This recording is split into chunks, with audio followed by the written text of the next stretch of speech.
এই বোনটি অফিসে যাবে, স্বামী ডাকলো আর বললো কী হয়েছে বলো। আর দেখতে পেলো স্বামীর পরনে বেল্ট নেই, রশি দিয়ে প্যান্টটা বেঁধে রেখেছে। এক পর্যায়ে অফিসে যাবে, চলে যাচ্ছ তুমি, খাবার খাও নাই? হ্যাঁ খেয়েছি আমি। আচ্ছা থাকো হ্যাঁ। এই কথা বলে স্ত্রীকে বুকে জড়িয়ে নিল। আর স্ত্রী রুম থেকে বেরোবে, জুতাটা ছিঁড়ে গিয়েছে, ছিঁড়া জুতাই পরলো। স্বামী তাকিয়ে দেখলো, হাঁটতে গিয়ে জুতাটা বারবার খুলে যাচ্ছিল আর বারবার বউটা ঠিক করছিল জুতা। এভাবেই ছিঁড়া জুতা নিয়ে চলে গেল। স্বামী মনটা খারাপ করলো। আর তখন পরের দিন স্বামী ঘুম থেকে উঠলো আগে ভাগে, আর তার জন্য জুতা কিনে নিয়ে আসছিল। আর জুতা কিনে নিয়ে আসছিল, এদিকে দরজায় জুতাগুলো সুন্দর করে রাখলো। আর রেখে স্বামী তখন আবার রুমে গেল, শুয়ে পড়লো।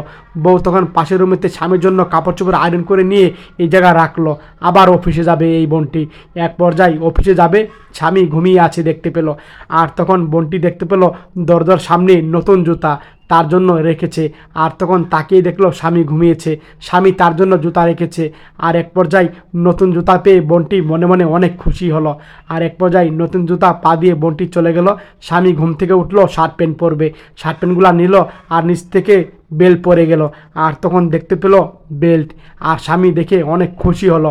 আর এক পর্যায়ে বউ এইভাবে বেল্টটা ব্যাগে নতুন কিনে এনে এই কাপড় চোপড় আয়রনের ভাঁজ করার এইভাবে নিচে রেখে গিয়েছিল। স্বামী যেন বুঝতে না পারে দৌড়ে আসলো আর দেখতে পেলো বউ চলে যাচ্ছে অফিসে। মনে মনে বউ অনেক খুশি। বউ দেখছিল তার প্যান্টের বেল নেই, তার জন্য বেল কিনেছিল। আর তখন স্বামীটা অনেক খুশি হলো। সত্যি তাদের ভালোবাসা দিয়ে মুগ্ধ হয়ে গেলাম শেয়ার করে।